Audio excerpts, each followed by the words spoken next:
الشيطان الرجيم بسم الله الرحمن الرحيم يرفع الله الذين آمنوا منكم والذين أوتوا العلم درجات وقال نبينا صلى الله عليه وسلم إنما الأعمال بالنيات وإنما لكل امرئ ما نوى فمن كان هجرته إلى الله ورسوله فهجرته إلى الله ورسوله ومن كان هجرته إلى دنيا يصيبها وإلى امرأة ينكحها وهجرته إلى ما هاجر إليه أو كما قال عليه الصلاة والسلام. சிறப்புமிகு இக்கூட்டத்திற்கு தலைமை தாங்கி சிறப்பான முறையை நடாத்தி கொண்டிருக்கும் எங்கள் ஆன்மீக தந்தை ஹலரத்னா கிப்லா அவர்களே, முன்னிலை வகித்துக் கொண்டிருக்கக்கூடிய ஷேகுல் ஜாமியா ஹலரத்னா கிப்லா அவர்களே, தொகுப்புரை வழங்கி கொண்டிருக்கக்கூடிய மிக பெரும் பேச்சாளரும் நாவலரும் ஆகிய மௌலவி அன்சாரி ஹலரத் அவர்களே, பெரியோர்களே, சகோதரர்களே, ஜாமியா மன்போல் அன்வார் அரபு கல்லூரியின் 150வது ஆண்டு விழாவும் 69வது பட்டமளிப்பு விழாவும் காலையிலிருந்து தொடங்கி சீரும் சிறப்புமாக அல்லாஹ்வுடைய முழு பொருத்தத்தோடு நடைபெற்று கொண்டிருக்கிறது. கண்ணியத்திற்குரியவர்களே, இந்த உலகத்தில் எத்தனையோ கல்விகள் போதிக்கப்பட்டிருந்தாலும் கூட அல்லாஹு தாலாவை பற்றிய கல்வி போதிக்கப்படுகின்ற இடம் மதரசா. உலகத்தில் டாக்டர்களை உருவாக்கக்கூடிய இடங்கள், இன்ஜினியர்களை உருவாக்கக்கூடிய இடங்கள், பெரிய பெரிய பட்டதாரிகளை உருவாக்கக்கூடிய இடங்களுக்கு மத்தியிலே முழுமையான மனிதர்களை, புனிதர்களை, மனித நேயமிக்கவர்களை உருவாக்கக்கூடிய ஒரு இடம் இருக்கிறது என்று சொன்னால் அது மதரசா. இஸ்லாமிய வரலாற்றிலே தனக்கென்று தனி இடத்தை பெற்ற பல்வேறு விதமான மனிதர்களுடைய வரலாற்றை நாம் எடுத்து பார்ப்போமையானால் அவர்கள் தங்களுடைய உள்ளங்களை மட்டுமல்ல தங்களுடைய செயல்பாடுகளையும் தூய்மைப்படுத்திய மதரசாவோடு தன்னை இணைத்தவர்களாகத்தான் இருக்க முடியும். அன்னலம் பெருமானார் ரசூலுல்லாஹி ஸல்லல்லாஹு அலைஹி வஸல்லம் அவர்களுடைய அந்த பல்கலைக்கழகத்திலே தன்னை இழைத்து தன்னை தூய்மையாக்கிய அருமை சஹாபாக்கள், அன்று அவர்கள் தூய்மையாக்கிய அன்று தொடர்ந்து இன்று வரை எங்கெல்லாம் மதரசாக்கள் நடைபெற்றுக் கொண்டிருக்கிறதோ அங்கெல்லாம் இணையக்கூடிய மாணவர்கள், உலமாக்கள் தங்களுடைய செயல்பாடுகளை தூய்மையாக்கி உலகத்தையும் தூய்மையாக்குவதற்குண்டான உயர்வான செயல்பாடுகளிலே ஈடுபட்டுக் கொண்டிருக்கிறார்கள். கண்ணியத்திற்குரியவர்களே, வரலாற்றை சற்று ஆய்வு செய்து பாருங்கள். உலகத்திலே சில நபர்கள் மாற்று மத சகோதரர்களை பார்த்து கூனும் இஸ்லானா, எங்களை போன்று நீங்களும் ஆகுங்கள் என்று சொல்ல தகுதி பெற்ற, வாழ்க்கையிலே தூய்மையான தன்னுடைய உயர்ந்த அந்தஸ்தை பெற்ற பல்வேறு மனிதர்களை நாம் பார்க்கிறோம். அவர்கள் அந்த தூய்மையை, அந்த பக்குவத்தை மதரசாவிலே பெற்றிருக்கிறார்கள். சரித்திரத்திலே ஒரு பதிவு செய்யப்பட்டிருக்கிறது ஒரு நிகழ்வு. அன்னை சையதுனா அலி ரலியல்லாஹு தஆலா அன்ஹு, சஹாபாக்களிலே ஒவ்வொரு சஹாபாக்களுக்கும் ஒவ்வொரு விதமான சிறப்புகளை அன்னலம் பெருமானார் ரசூலுல்லாஹி ஸல்லல்லாஹு அலைஹி வஸல்லம் அவர்கள் குறிப்பிட்டிருக்கிறார்கள். அல்லாஹ் ரப்புல் ஆலமீனுக்கு கலீல் சையதுனா இப்ராஹிம் அலைஹிஸ்ஸலாம் என்னுடைய கலீல் அபூபக்கர் என்று சொன்னார்கள்.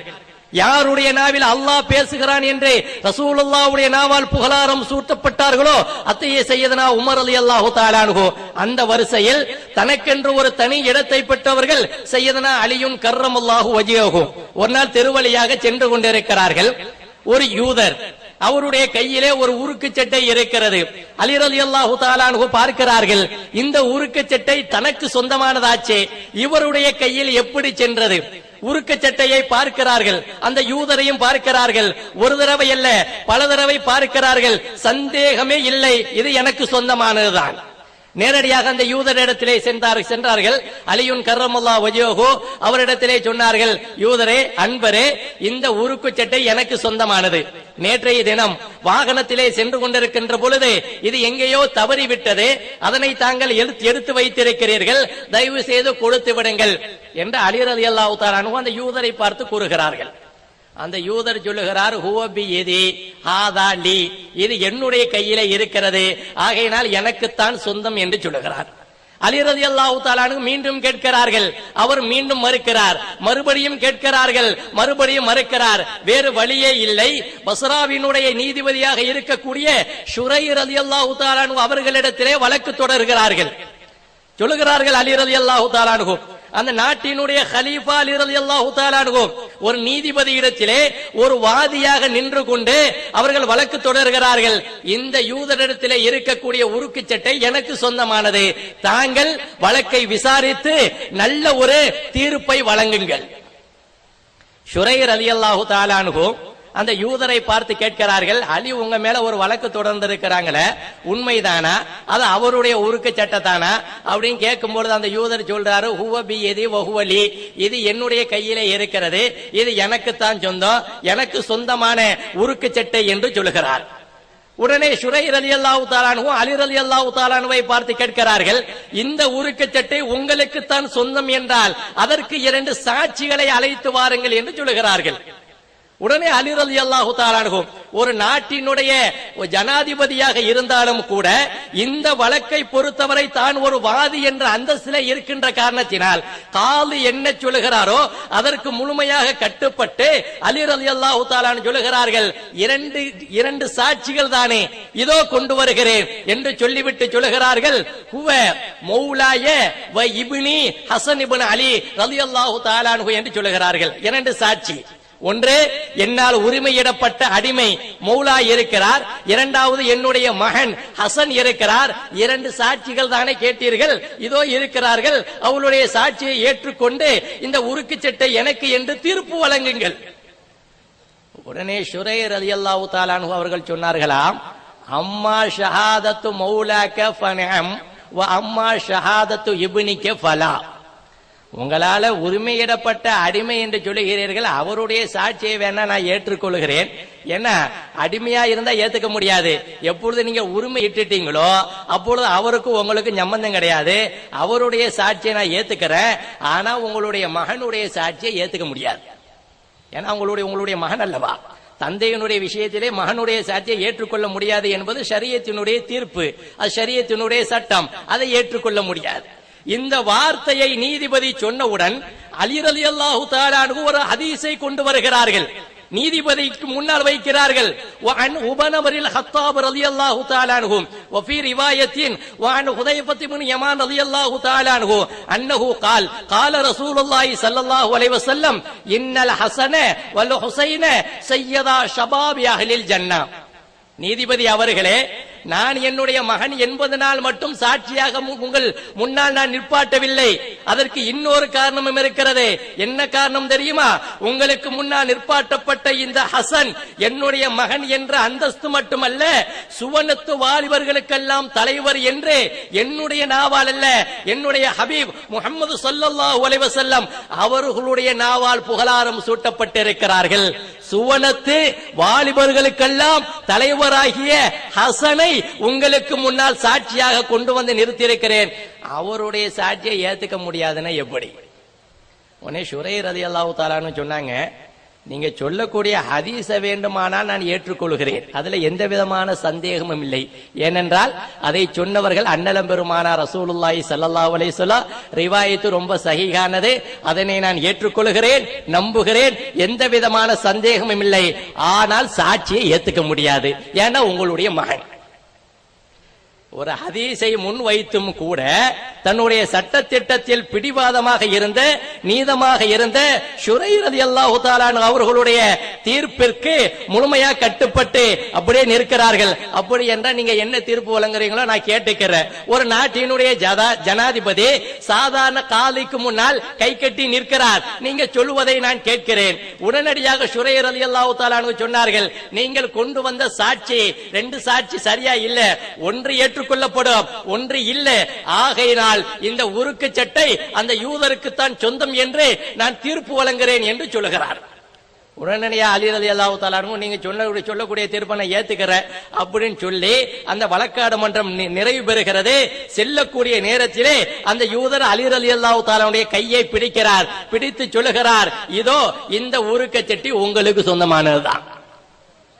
அலி ரலியல்லாஹு தஆலா சொன்னாங்க, இதைத்தானே நான் ஆரம்பத்திலிருந்தே சொல்லிக்கிட்டு இருக்கிறேன், கடைசி நேரத்துல வழக்கெல்லாம் முடிஞ்சதுக்கு பின்னால கடைசியா உங்க ஊருக்கு சேட்டையும் சொல்றிய அப்படின்னு சொன்னோன்னு அந்த யூதர் சொன்னாரா, நேற்றைய தினம் திருவழியா சென்று கொண்டிருந்த பொழுது கீழே கடந்தது, நான் அதை எடுத்து வைத்துக் கொண்டேன், நான் எனக்கு சொந்தமாக்கி கொள்ளலாம் என்ற எண்ணத்திலே இருந்தேன். இங்கே நடக்கக்கூடிய நிகழ்வை எல்லாம் பார்த்தால் ஒரு நாட்டினுடைய ஜனாதிபதி சாதாரண ஒரு நீதிபதிக்கு முன்னால் உலகத்திலே நிதியை நீட்டினால் நீதி என்று சொல்லப்படுகின்ற இந்த காலகட்டத்திலும் கூட இஸ்லாமிய ஷரியத்திற்கு முழுமையாக கட்டுப்பட்டு நீதிபதி சொல்லக்கூடிய அந்த தீர்ப்பிற்கு கட்டுப்படக்கூடிய அந்த ஜனாதிபதி அவருடைய உள்ளத்தை பக்குவப்படுத்திய அந்த மார்க்கத்தை நான் மெச்சுவதோடு மட்டுமல்லாமல் அந்த மார்க்கத்திலே என்னுடைய உள்ளத்தை நான் பறிகொடுத்தேன். அஷ்ஹது அன் லா இலாஹ இல்லல்லாஹ் வ அன்ன முஹம்மது ரசூலுல்லாஹ் என்ற நான் கலிமா சொல்லி உங்களுடைய தீனுல் இஸ்லாத்தோடு என்னை நான் இணைத்துக் கொள்வதோடு மட்டுமல்லாமல் இந்த உருக்கு சட்டையை உங்களுடைய கையிலே தருவதோடு மட்டுமல்லாமல் எனக்கு சொந்தமான சொத்துக்கள் அனைத்தையும் இந்த மார்க்கத்திற்கு அர்ப்பணிப்பதற்கு நான் தயார்படுகின்ற அந்த மதரசாக்கள் மனிதர்களுடைய உள்ளத்தை பக்குவப்படுத்துகிறது, ஒழுக்கத்தை ஏற்படுத்துகிறது, சாந்தி சமாதானத்தை உலகத்திற்கே அறிமுகப்படுத்துகிறது. உலகத்தை பாருங்கள், ஆரம்பத்தில் நாம ஏதாவது சொல்லுவோமையானால் மக்களுடைய பார்வை என்ன இருக்கிறது? இந்த உலமாக்களுக்கு இதே வேலைதான், அன்றைய காலத்தை மாதிரி இந்த பழமை வாதத்தையே சொல்லிக் கொண்டிருப்பார்கள் என்று சொல்லக்கூடிய பல்வேறு விதமான முற்போக்குவாதிகளை நாம் பார்க்கிறோம். ஆனா உலகத்தில் ஏதாவது ஒரு பிரச்சனை நடந்து செவத்துல போய் முட்டி தலையிலிருந்து ரத்தம் ஊத்துன்னு ஊத்துனதுக்கு பின்னாடிதான் நீங்க சொல்றதுதான் சரி என்று உலகமே ஒத்துக்கொள்வதை பார்க்கிறோம். டெல்லியிலே நடு ரோட்டிலே ஒரு மாணவி கற்பழிக்கப்பட்டால் உலகமே அதிர்ச்சிக்குள்ளானது. அதற்கு முன்னால் நாம் சொன்ன ஆயிரம் கருத்துக்கள் காதிலே வாங்காத மக்கள் எல்லாம், அதிலையும் இஸ்லாத்தை விரோதமாக பார்த்த விரோதிகள் கூட இந்த நிகழ்ச்சிக்கு பின்னால் பெண்களை பார்த்து சொல்லுகிறது நீங்கள் புர்கா போடுங்கள் என்று. அதற்கு முன்னால 1000 தடவை சொல்றோம். அது என்ன எங்க உரிமையில கை வைக்கிறது? நாங்க அறப்பாவாடை கட்டிட்டு போவோம், நாங்க ஆபாசமா போவோம், இது எங்களுடைய உரிமை என்ற சூழல். ஏதாவது நடக்கக்கூடாத நிகழ்வுகள் இதெல்லாம் நடந்ததற்கு பின்னால் அதற்கு பின்னால் வருகிறார்கள். அன்னலம் பெருமானார் ரசூலுல்லாஹி ஸல்லல்லாஹு அலைஹி வஸல்லம் இந்த மதரசாவிலே போதித்த அந்த தத்துவத்திற்கு மண்டியிடுகிறார்கள். புர்கா போடுங்கள், கட்டப்பாவாடை உடுக்காதீங்க, பெண்கள் ஆபாசமாக ஆடை அணிகின்ற காரணத்தினாலதான் இது போன்ற பாலியல் பலாத்காரம் நடக்கிறது என்று தன்னிடத்திலே ஷரியத்திலே வந்து தன்னை இணைப்பதை நாம் பார்க்கிறோம். கண்ணியத்திற்குரியவர்களே, அத்தகைய உயர்ந்த உன்னதமான மதரசாக்கள் இன்னைக்கு உலகத்திலே நிம்மதி வேண்டுமானால், சந்தோஷம் வேண்டுமானால், அமைதி வேண்டுமானால் அதற்கு ஒரே தீர்வு உலகத்திலே நடத்தப்படுகின்ற பல்கலைக்கழகங்கள், பள்ளிக்கூடங்கள், இன்னும் என்னென்ன படிப்புகள் படித்துக் கொடுக்கப்படுகிறதோ அத்துணை கல்லூரிகளும் அதற்கு முதல் பாடமாக அல்லாஹ்வை பற்றிய பாடம், இரண்டாவது பாடமாக படைப்புகளை பற்றிய பாடம் நியமிக்கப்படுமையானால் உலகத்திலே நிம்மதி ஏற்படும் என்ற கருத்தை இந்த சபையிலே முன்வைத்து என்னுடைய வார்த்தையை முடிக்கிறேன். வஆகிர் தஅவானா அனில் ஹம்துலில்லாஹி ரப்பில் ஆலமீன். அஸ்ஸலாமு அலைக்கும் வரஹ்மத்துல்லாஹி வபரகாத்துஹு.